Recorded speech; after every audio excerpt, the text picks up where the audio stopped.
بسم اللہ الرحمن الرحیم۔ ویورز، آج کا ہمارا ٹاپک آل بیت اطہار کی محبت ہے۔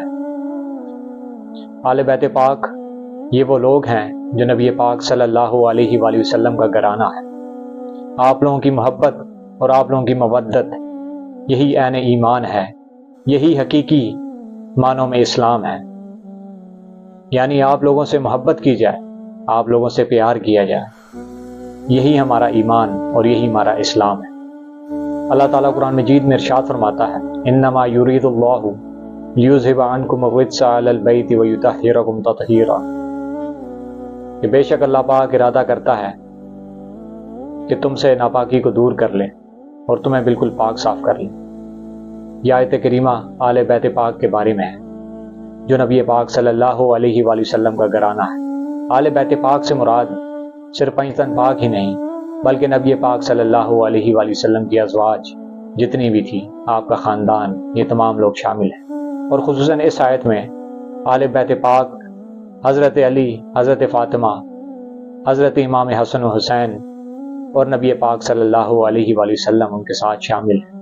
اور اللہ تعالیٰ قرآن مجید میں ارشاد فرماتا ہے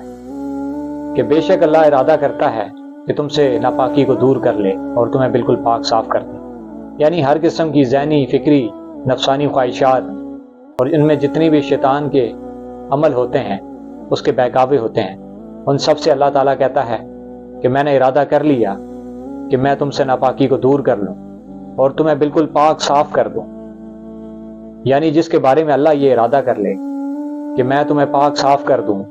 اور تم سے ناپاکی کو بالکل دور کر دوں، تو کیا وہ لوگ خطا پہ ہو سکتے ہیں، یا ان لوگوں سے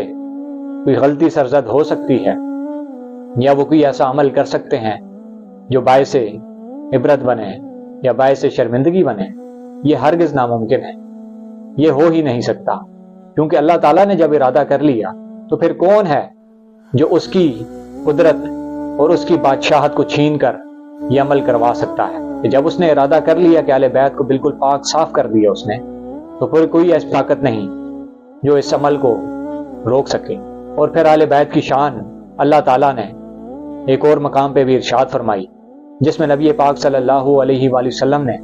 انہیں اپنی جانیں کہا کہ جب عیسائیوں کو نبی پاک صلی اللہ علیہ وآلہ وسلم نے نجران میں فتح مکہ کے بعد خطوط لکھے اور ان کی تبلیغ کے لیے مغیرہ بن شعبہ گئے تھے نبی پاک صلی اللہ علیہ وآلہ وسلم کے حکم پہ، اور آپ نے آگے بتایا کہ وہاں کے لوگ اسلام قبول کرنے کو تیار نہیں۔ علیہ وسلم نے انہیں خط لکھے اور فرمایا کہ میں ابراہیم، یعقوب اور اسحاق کے معبود کی تمہیں دعوت دیتا ہوں کہ تم ایک معبود کی عبادت کرو جو میرا بھی رب ہے اور میرے آباء و اجداد کا بھی رب تھا، اور تم حضرت عیسیٰ علیہ السلام کو اللہ کے ساتھ شریک نہ ٹھہراؤ۔ تو جب یہ خطوط انہیں ملے، پیغامات ملے، تو ان کی طرف سے ایک وفد نبی پاک صلی اللہ علیہ وآلہ وسلم کی بارگاہ میں آیا، جو کہ 60 افراد پہ مشتمل تھا۔ 14 میں سے ایسے کابرین تھے جو ان کے علماء تھے، اور ان میں سے بھی 3 خاص ایسے تھے جو معزز تھے ان ساروں میں، اور ان کی رائے سب پر قابل قبول تھی۔ اور ان میں سے بھی ایک شخص ایسا تھا جو ساروں کا سردار تھا، اور وہ لوگ نبی پاک صلی اللہ علیہ وآلہ وسلم کے ساتھ مدینہ میں رہے اور اپنی طور طریقے پر عبادتیں کرتے رہے، یہاں تک کہ نبی پاک صلی اللہ علیہ وآلہ وسلم سے گفت و شنید ہوئے۔ اور جب کوئی فیصلہ نہ ہو پایا اور انہوں نے نبی پاک صلی اللہ علیہ وآلہ وسلم کا دین دل سے قبول نہ کیا، تو پھر اللہ تعالیٰ نے اپنے حبیب کو حکم دیا کہ انہیں مباہلے کا چیلنج کریں۔ یہ چیلنج کیا تھا کہ اللہ تعالیٰ قرآن مجید میں ارشاد فرماتا ہے، وَمَنْ حَاجَّكَ فِيهِ مِنْ بَعْدِ مَا جَاءَكَ مِنَ الْعِلْمِ، جو لوگ آپ سے جھگڑتے ہیں اس کے باوجود کہ آپ کو علم عطا کیا گیا، فَقُلْ تَعَالُوا، تو آپ انہیں بلائیں، نَدْعُ أَبْنَاءَنَا وَأَبْنَاءَكُمْ، اور دعوت دیں کہ ہم اپنے بیٹوں کو بلاتے ہیں، تم اپنے بیٹوں کو بلاؤ، وَنِسَاءَنَا وَنِسَاءَكُمْ، ہم اپنی عورتوں کو بلاتے ہیں، آپ اپنی عورتوں کو بلاؤ،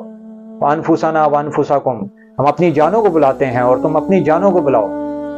ثُمَّ نَبْتَهِلْ فَنَجْعَلْ لَعْنَةَ اللَّهِ عَلَى الْكَاذِبِينَ، اور ہم پہ اللہ کی بارگاہ میں گڑ گڑا کر دعا کرتے ہیں کہ اللہ جو جھوٹا ہے اس پہ اللہ کی لعنت ہو۔ یہ اللہ تعالیٰ کی طرف سے ایک مباہلے کا چیلنج عیسائیوں کے لیے نازل ہوا کہ اگر تم اتنے ہی سچے ہو اور اپنے دین پہ قائم ہو تو پھر آؤ، پھر ہم لوگ دعا کر لیتے ہیں، تم اپنے آل و عیال کو بلاؤ، ہم اپنے آل و عیال کو بلاتے ہیں۔ اس میں اللہ تعالیٰ نے 3 لوگوں کے بارے میں نبی پاک صلی اللہ علیہ وآلہ وسلم کو ارشاد فرمایا کہ آپ ان کو لے کے جائیں اور ان کا چیلنج کریں کہ آؤ ہم اپنی اولاد اور اپنے اہل خانہ کو بلاتے ہیں، تم اپنے اہل خانہ کو بلاؤ۔ اس میں سب سے پہلے آپ صلی اللہ علیہ وآلہ وسلم کو حکم ہوا کہ آپ اپنے بیٹوں کو بلائیں، ہم اپنے بیٹوں کو بلاتے ہیں۔ اسی طرح آپ اپنی عورتوں کو بلائیں، ہم اپنی عورتوں کو بلاتے ہیں۔ آپ اپنی جانوں کو بلاؤ، ہم اپنی جانوں کو بلاتے ہیں۔ ان سے کون لوگ مراد تھے؟ ان سے مراد آل بیت میں 5 تن پاک ہیں۔ حضرت جابر رضی اللہ تعالیٰ عنہ اس آیت کی تفسیر میں ارشاد فرماتے ہیں کہ اس آیت میں ابناءنا سے مراد نبی پاک صلی اللہ علیہ وآلہ وسلم کے نواسے حضرت امام حسن اور حضرت امام حسین ہیں، اور نساءنا سے مراد سیدۃ النساء فاطمہ الزہرا رضی اللہ تعالی عنہا ہیں، اور اسی طرح انفسنا سے مراد یعنی نبی پاک صلی اللہ علیہ وآلہ وسلم کی جان حضرت علی شیر خدا رضی اللہ تعالی عنہ اس سے مراد ہیں۔ یہ وہ لوگ ہیں جن کے نبی پاک صلی اللہ علیہ وآلہ وسلم نے تعین کیا کہ یہ میرے آل بیت ہیں۔ حضرت عائشہ رضی اللہ تعالی عنہا سے مروی ہے کہ نبی پاک صلی اللہ علیہ وآلہ وسلم ایک روز اس حالت میں آئے کہ آپ نے ایک چادر کی ہوئی تھی جس پہ سیاہ رنگ کے کجاوے بنے ہوئے تھے، اور پھر نبی پاک صلی اللہ علیہ وآلہ وسلم نے اتنی ہی دیر میں امام حسن اور امام حسین آئے، آپ کو اس چادر میں لے لیے، اور اسی موقع پر حضرت فاطمہ سلام علیہ آپ کو بھی اس چادر میں لیا، حضرت علی شیر خدا آپ کو بھی اس چادر میں لیا، اور پھر ساروں کو چادر میں لے کے نبی پاک صلی اللہ علیہ وآلہ وسلم نے انما یرید اللہ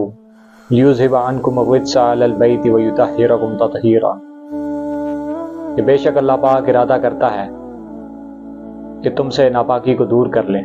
اور تمہیں بالکل پاک صاف کر لیں۔ اور ایک اور روایت میں ملتا ہے کہ حضرت ام سلمہ سلام علیہ روایت فرماتی ہیں کہ ایک روز نبی پاک صلی اللہ علیہ وآلہ وسلم نے حضرت امام حسن و حسین، حضرت علی شیر خدا اور حضرت فاطمہ سیدۃ النساء کو اپنی کملی مبارک میں آغوش میں لے لیا، آل بیت ہیں۔ تو حضرت ام سلمہ فرماتی ہیں کہ میں نے بھی نبی پاک صلی اللہ علیہ وآلہ وسلم سے اجازت طلب کی تو آپ نے فرمایا کہ آپ میری زوجہ ہیں اور آپ خیر پہ ہیں۔ اور کچھ لوگ اس سے مراد یہ لیتے ہیں کہ آل بیت میں آپ کی بھی ازواج ہیں وہ شامل نہیں ہیں، تو یہ ان کی غلط فہمی ہے، کم علمی ہے۔ آپ کا یہ کہنا کہ آپ خیر پہ ہیں تو یقیناً یہی مراد ہے کہ آپ بھی میرے آل بیت میں سے ہیں، کیونکہ ایسا ہو ہی نہیں سکتا کہ آل بیت پاک ان میں نبی پاک صلی اللہ علیہ وآلہ وسلم کی ازواج جن کی شانیں اس قدر اللہ اور اس کے رسول نے بیان کی وہ لوگ شامل نہ ہوں، کیونکہ گھر والوں سے مراد آپ کی ازواج، آپ کے بیٹے، آپ کی بیٹیاں ہوتی ہیں جو لوگ آل بیت میں شامل ہوتی ہیں۔ یقیناً یہ تمام لوگ نبی پاک صلی اللہ علیہ وآلہ وسلم کے آل بیت ہیں